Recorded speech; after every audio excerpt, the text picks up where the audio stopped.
Good morning, everyone, and thanks for the opportunity to be here this morning with you.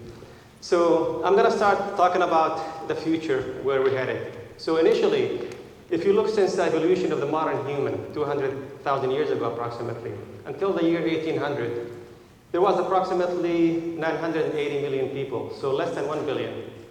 So we went in 200 years from a span of less than 1 billion people to about 7.5 billion.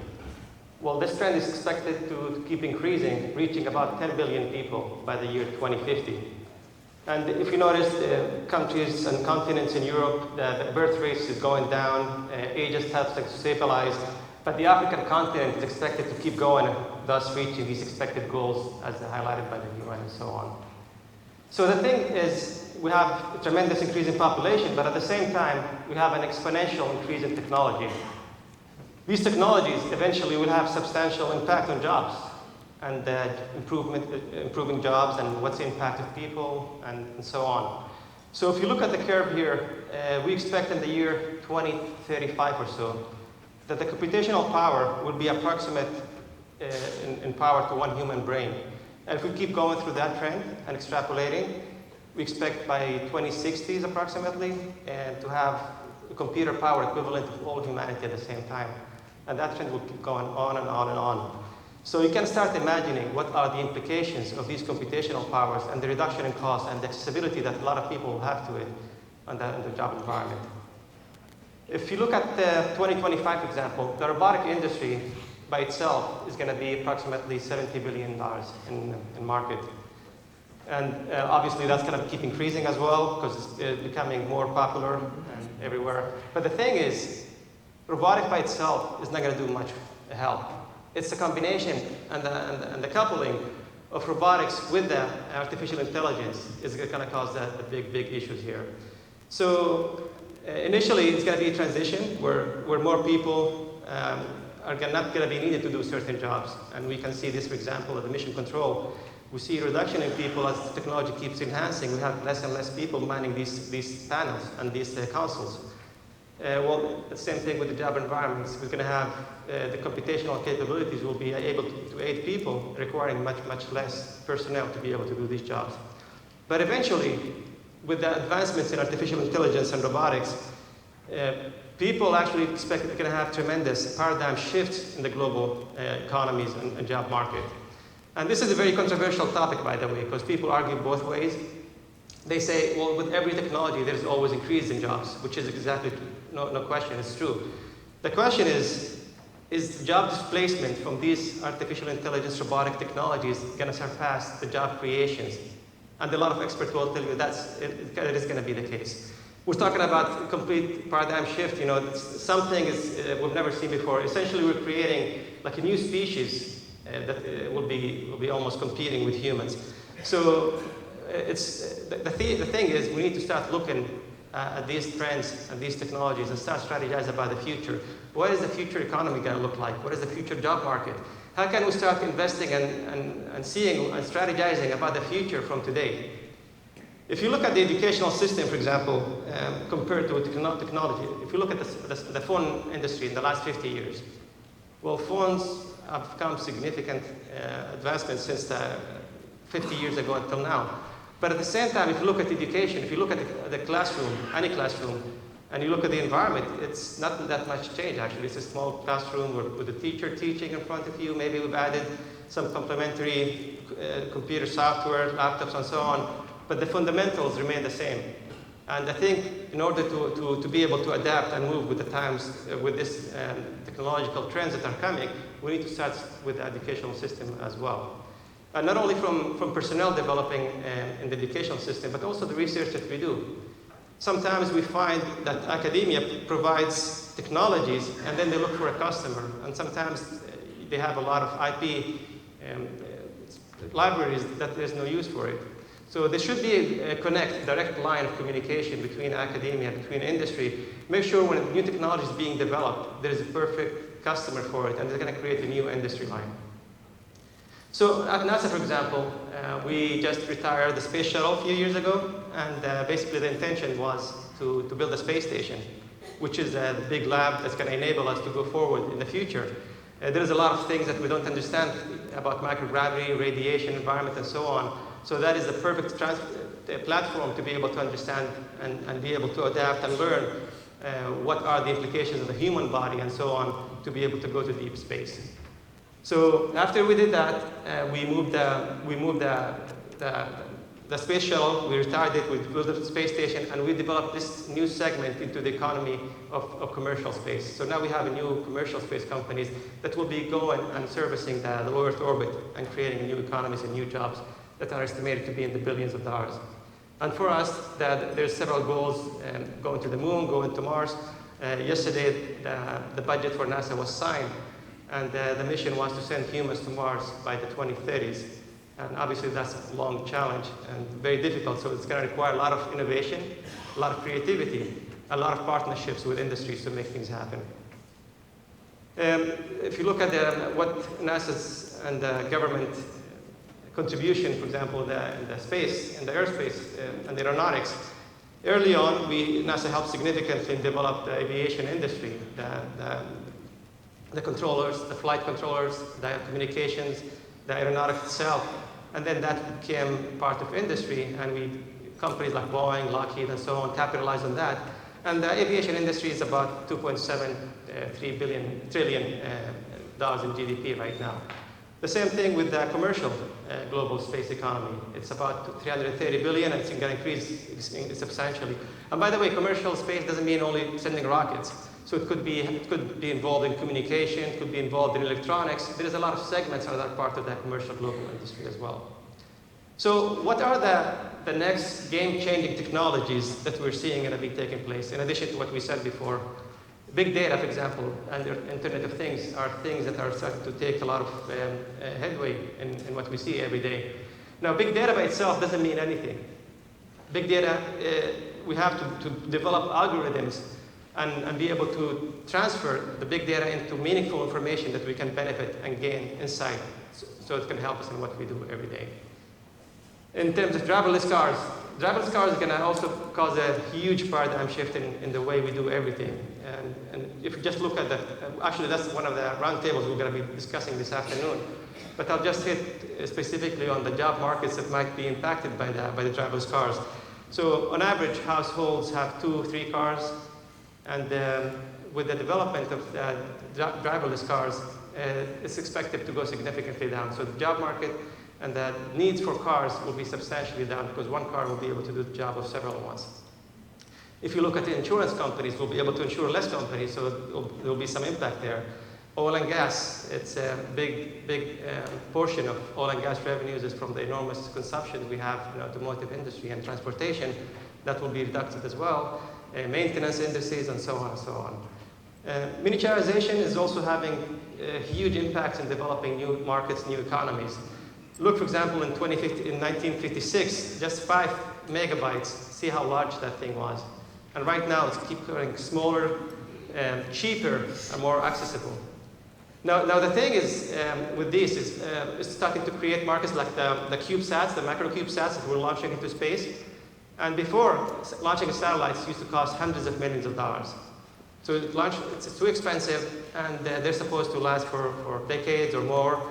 And the problem is, with the technology increasing at such an exponential rate, the technology that you're sending today might be out of business in 2 or 3 years.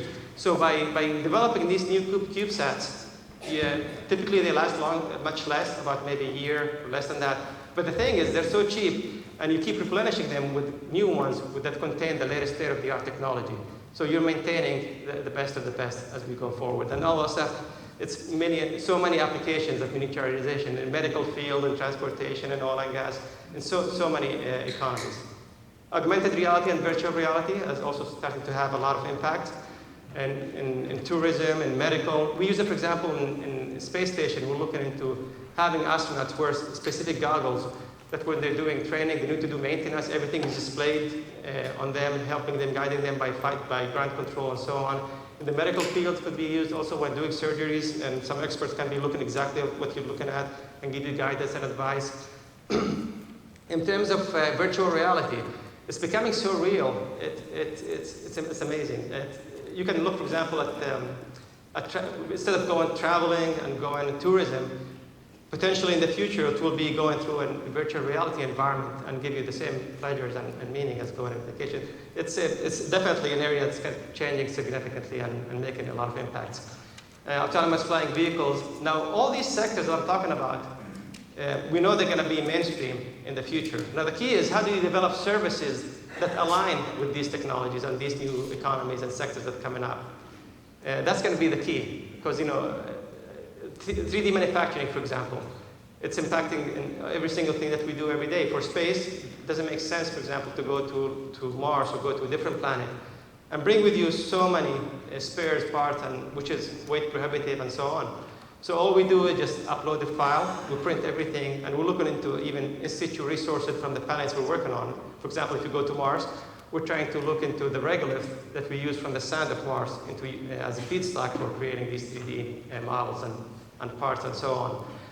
Also, in terms of sensitive equipment, the launch environment is very severe launch environment. And it requires a lot of packing and sensitivities, and some components don't make it into orbit. But if you can manufacture the simplest and the more intrigued and sensitive antennas, for example, printed on space, that will create much more efficient communication systems and hardware that we need. Even it's impacting the medical field, impacting talking about the food industry, even the clothing industry. In the future, people expect that you'll be downloading a file of a clothing garment, I'll be printing it at your house, and so on. Obviously, everything will be tied by cybersecurity. Without having a solid, safe network, none of these things that we just talked about will be possible. So cybersecurity is expected to be a big driver as well as we go along in the future. Now let's talk about the disruptive innovations. There is substantial examples, but I'll just briefly touch on a couple of those.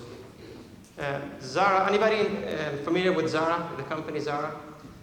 Okay, so when the company started, people said it's impossible, it's not going to make an impact, it's a very competitive environment, and it's very difficult to get into it. So what they did different is they looked at the model completely in a different fashion.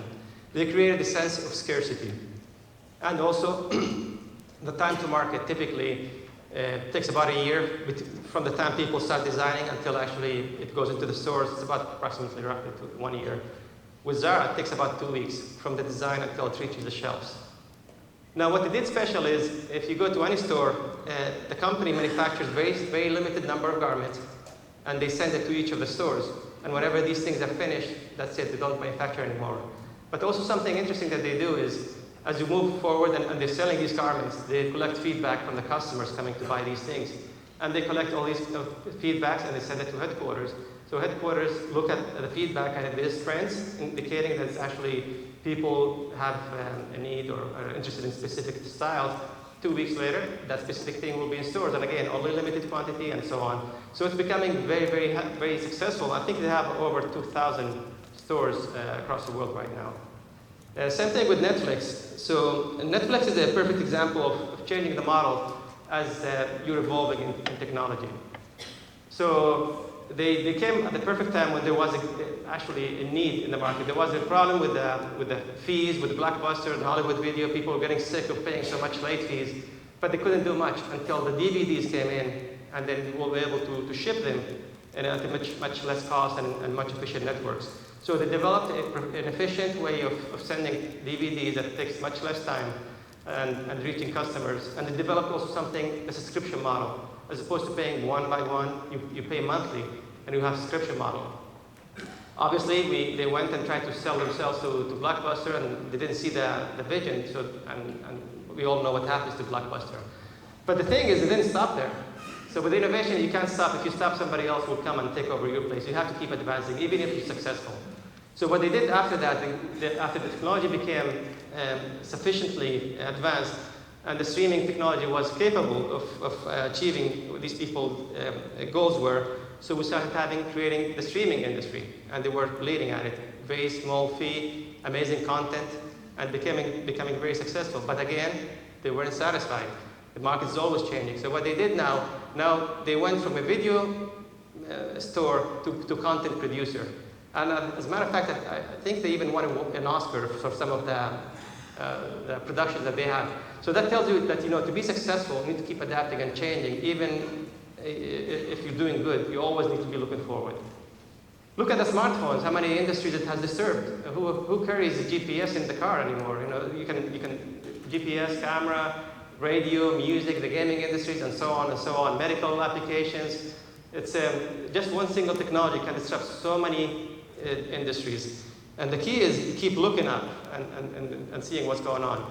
And if you notice, a lot of these technologies, disrupting technologies, start actually small. It starts in some people's garage.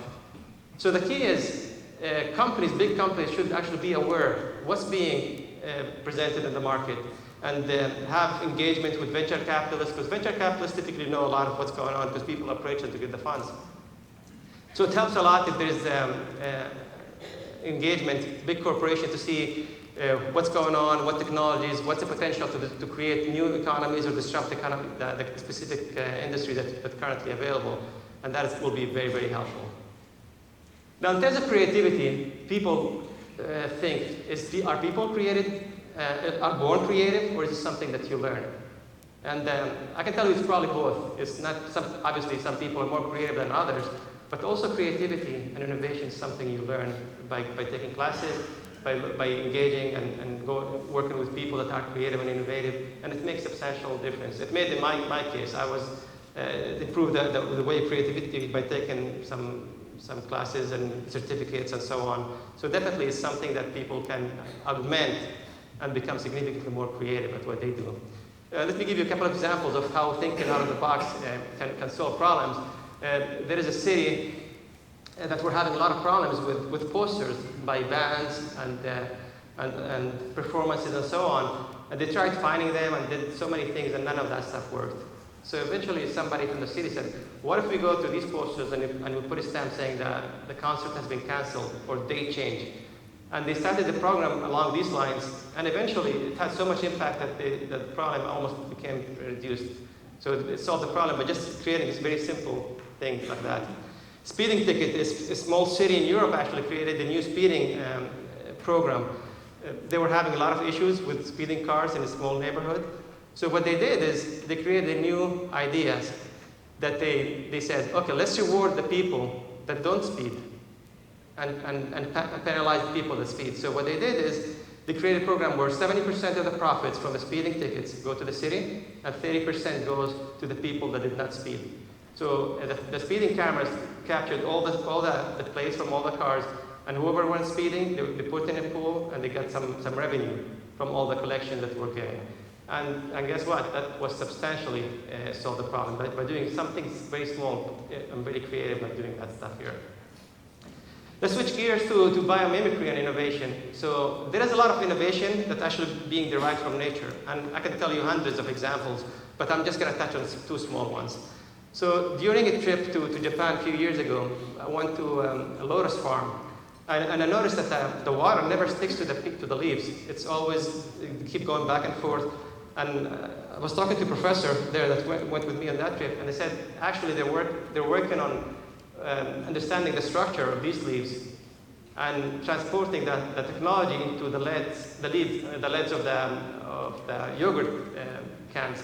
If you notice, there's a lot of yogurt typically gets stuck and when you're moving the lead of that. So by doing that, they solve a big problem with something derived from nature. So there's solutions everywhere. Like I said, there's so many examples, but this is just a simple one.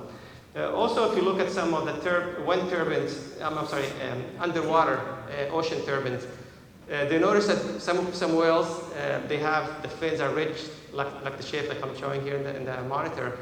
And they notice by having this shape, they reduce the drag significantly and create more efficient outlines. So they mimicked what happened with the whales, and they developed these new fans that go underwater, and they were able to get significantly more output with much less drag and more efficient. Let's talk about cross-industry innovation. Cross-industry is something that you derive from working with different industries, and we'll talk a little bit more as we go along with that as well. So in Africa, they were noticing that incubators for newborns, whenever they run out of spare parts, they were getting just put apart and put storage, and nobody was using it because it was so difficult to get spare parts for these components. So a bunch of designers and business people said, okay, how can we develop incubators that actually are derived from parts that are accessible to anybody in the country? So they noticed that one of the Toyota cars is the four-wheel drive was one of the most popular cars in that specific country. So they developed a new incubator that was essentially based on parts from that car. So whenever a spare part goes bad, you go to the car and you get the component and replace it, and it was able to have significant impacts. To give you an example of something completely unrelated in terms of how cross-industry works. So this guy, he's a guy from Argentina, and he's a mechanic, he's a car mechanic. And one day they were having a party at their house for dinner, and they noticed that the cork, when they were opening a bottle of wine, went inside instead of going out. So they started saying, okay, who can get the cork without breaking the bottle? They started messing with it. And this guy specifically was able to put a plastic bag and kind of inflate it and get the cork out without any problems. So then again, he kept thinking about it, and he talked to some gynecologist that he knew. He said, how can this idea be used in the medical field? Well, guess what? They developed a system to be used in the poor countries where actually you can aid the doctors in getting the babies out. And it was able to save thousands of people's lives by doing something very, very simple. Let's talk about combining innovation. This is the simplest way of creating innovation, where you have two products and you want to create a product that actually combines both of them. And that's also something that people think about. You remember the car, the bags? Nobody has a bag like this anymore. Everybody has cards. But not only that, yesterday I was in the airport and I noticed one of these bags, they have a paddle that you put down and it becomes like a skateboard. So I see people zooming by me going fast, and I looked at it, it's one of these bags with a gadget that actually you can stand on it and go fast as well. So it's amazing how things keep adapting, and creativity creates new products. Obviously the smartwatch and the smartphones and so on. The Coca-Cola, the tin and the can, and then how to develop something that actually combines both of them. And then if you live in New York, you have the cronut, which is a new creation that's supposed to be very good. All right, so let's talk about open innovation. So that is something that we're actually having a lot of success at NASA. You'll be surprised, actually, most of the solutions that come from open innovation are from completely divergent industries, nothing to do with you. But it's people, which is an advantage, because sometimes when you're involved in your industry, you've been there all your life, that's all you know. Your mind becomes so narrow-minded that it's very difficult for you to think outside of the box. So by doing open innovation and involving people from the outside, they will be able to give you a completely different perspective, a different look at what you do. So let me give you an example from the Harvard Medical School, for example. They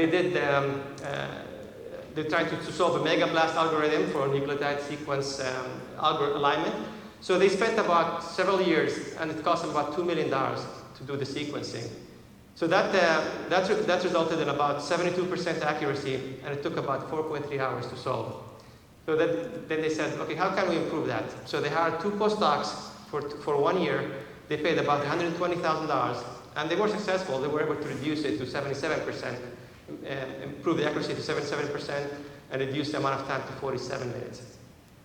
So they said, okay, let's take it one step forward and see how can we even make it better. So they did to top coder community, put on the open market for open innovation. And what they were able to do is actually create a solution that was 80% accurate, only took 16 seconds to solve, and the cost was $6,000. And if you notice here, by the way, all these are successful solutions that's still better than the baseline. But it tells you that the power of open innovation nowadays that's having a substantial impact on every single industry. Design thinking is also something very important. A lot of people are using in Silicon Valley, Google and Apple use. Basically, it's a human-centered approach to design, create new design and solve problems.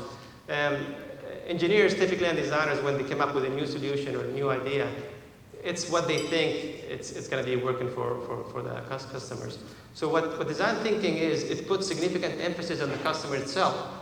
So it puts yourself in the customers and what's the needs, and there's a process composed of 5 different elements. And then you have a specific way of doing brainstorming and prototyping and so on. Even prototyping, by the way, there is a lot of psychology in creating a prototype to get feedback. If I create, for example, if I spend a few months creating a prototype that's made from metal, for example, 3D printed part and so on, and I come and ask you for feedback, you're going to be nice to me. You're not going to tell me, because you know how much time I spent in creating this prototype. You're going to be kind of hesitant to give me your honest feedback. You might not give me the whole full story. But if I give you a prototype made from maybe cardboard or scratch in a paper, you'll be more honest, or you'll be able to give me more substantial feedback compared to the other one. So even in a small thing like providing prototype and feedback, there's a lot of psychology that goes behind it as well. Let me give you some of the perspectives that I had working the last 20 years and so on in terms of innovation and so on. So there is two types of innovation. There is revolutionary and there is evolutionary. So evolutionary is when you have a product, for example, let's talk about a car. You have a car that goes 50 miles a gallon, and you're trying to create a car that goes 75 miles a gallon. So that's an improvement, it's evolution. But we're talking about revolutionary innovation is how can the car goes 1,000 miles or 2,000 miles with 50, with one single gallon. And for that, you have to go to the drawing board, start all over, and it's a completely different way of thinking of things.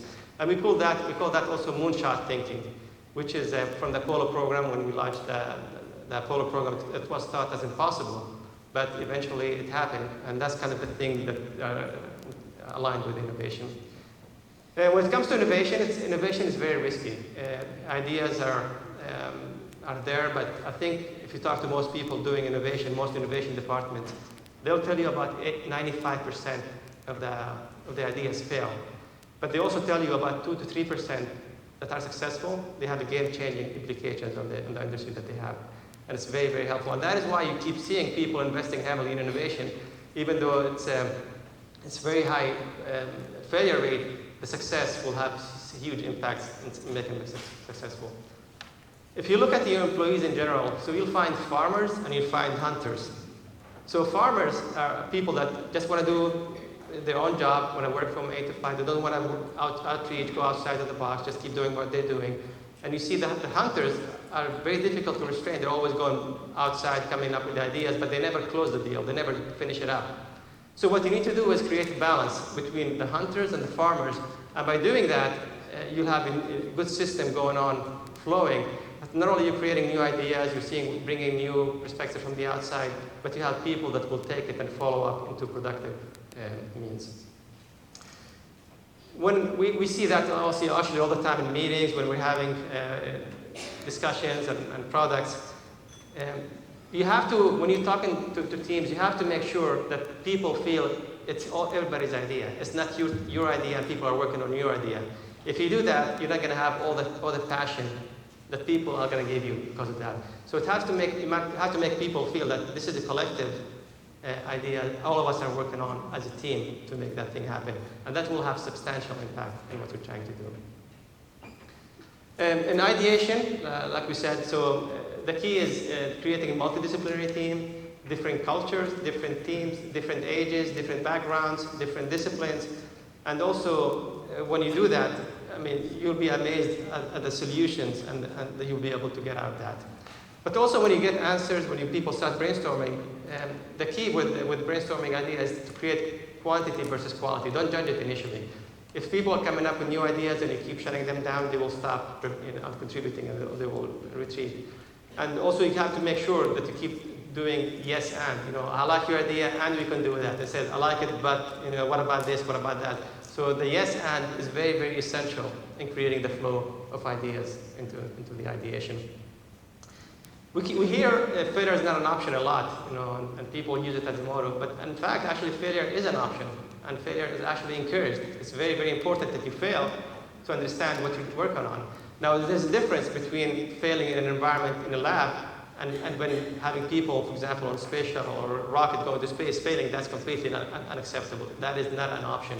But before you get there, it's totally an option, and the more you fail, the more you will learn, and it's encouraged. Actually, there are companies that actually they award the person with the highest failure, and they make a program out of it. So there's definitely some value in doing that.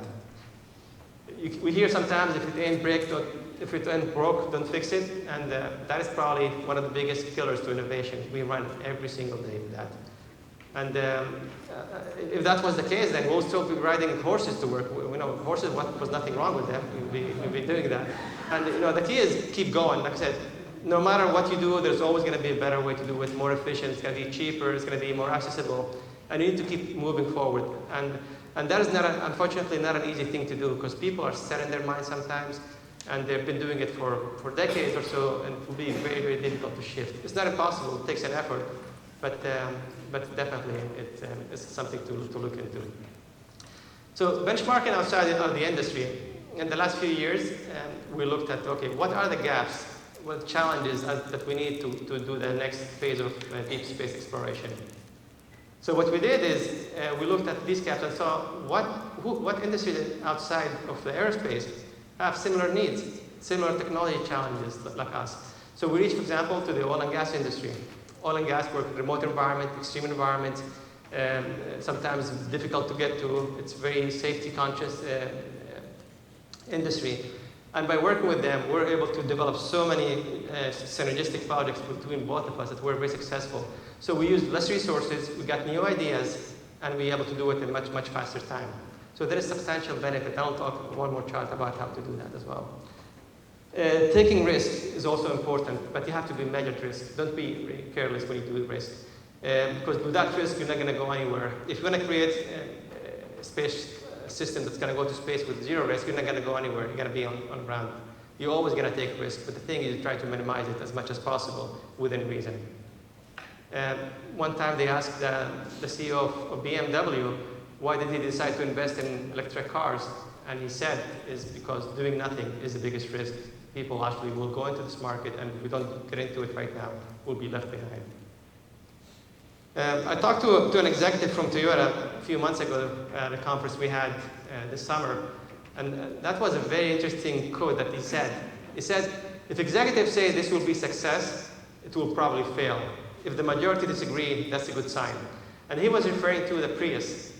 So the Prius, apparently, they had significant resistance from the executives, and they didn't see the value in having that car launched in the market. But after it launched, it became actually one of the most successful products that Toyota has launched. And my colleague from Toyota probably will elaborate a little bit more on that. Unfortunately, when things go down in terms of budget, one of the first things people do is cut innovation, research and development, all these things. And that is the biggest mistake you can do. Because when things are down, this is going to be the future. This is going to be what's going to give you a competitive edge compared to everybody else. If you start cutting that, then you're cutting your future lines. And successful companies, actually, it will be shown that people, even in tough times, they still were able to put money and support innovation, creativity, and research and development, and made them much, much more competitive in the market. Google, I go to, we do a lot of visits with Google, we benchmark back and forth. But what the executives believe there is you cannot force an environment, you cannot force innovation, but you can create an environment in which innovation is allowed to happen.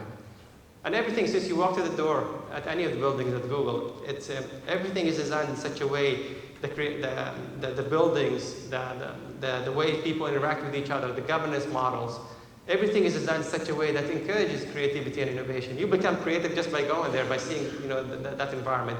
And that is something definitely several companies have to be looking into, how to make the environment more creative, how can we increase the productivity and so on. Now, where does innovation stop? I've seen it where people actually, executives push innovation, say, well, we'd like to do that, these are the metrics for next few years, and nothing happens. And then you see a lot of people, new employees coming up with these amazing ideas, and they get shut down again. The bottom line is it always gets shut down in the middle management. And how can we do that? I believe executives should put performance evaluation guidelines saying you are supposed to create certain things that are creative and innovative. Because if you are innovative, you're always going to take risk. And people don't like to take risk in general, right? So people like to do whatever they're doing, and it becomes very resistant to going out of the norms of what they do. So by the executives forcing people, the middle management, to comply and be a part of their performance, I think it will have substantial impact in what you're trying to do. The environment also for innovation, let me tell you an example. A few months ago, we were in a meeting in one of the companies discussing some collaborations.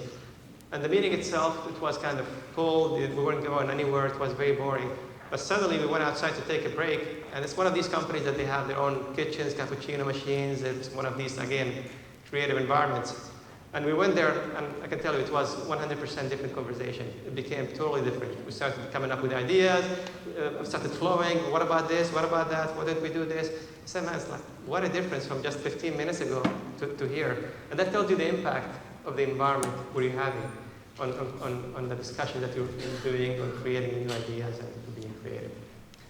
Now, the thing that I keep emphasizing on people, when you think about the future and try to strategize about the future, don't think about our capabilities today. Because if you do that, you won't be able to predict and be able to be successful in what you're trying to reach in the future and strategize. Because the thing is, you need to start look at what's latest research papers, what is the patents, what is venture capitalists investing in? And all these things won't tell you exactly where we're headed, but they give you some more guidelines, will give you some more data points. And with all that stuff, you'll actually be able to go and say, okay, I think based on everything that I'm seeing, these technology will be mainstream in the next 10, the next 15 years. So what can we do? I need to investing from today. So when these technologies become mainstream, guess who? I'm going to be one of the most world-leading experts at it because I invested early on and I put capabilities to enable these things to happen. That's something that we've been using a lot also lately. Team and joint resources, like I said, academia, government labs, industries, various industries. And believe me, there's always things that you have in common. I can give you a big list of things that can be that way. And so imagine if everybody's successful in what they do. People are very successful, by the way, in the projects that they do and what they create and so on. But imagine if you did collective effort and collectively you were able to do the thing that you were able to do by creating synergies, collaborations with people completely outside of your industry, by the way. It will be endless limitations the way you will have that. So with that, I would like to end my talk and open up for any questions you guys have. Thanks for the attention.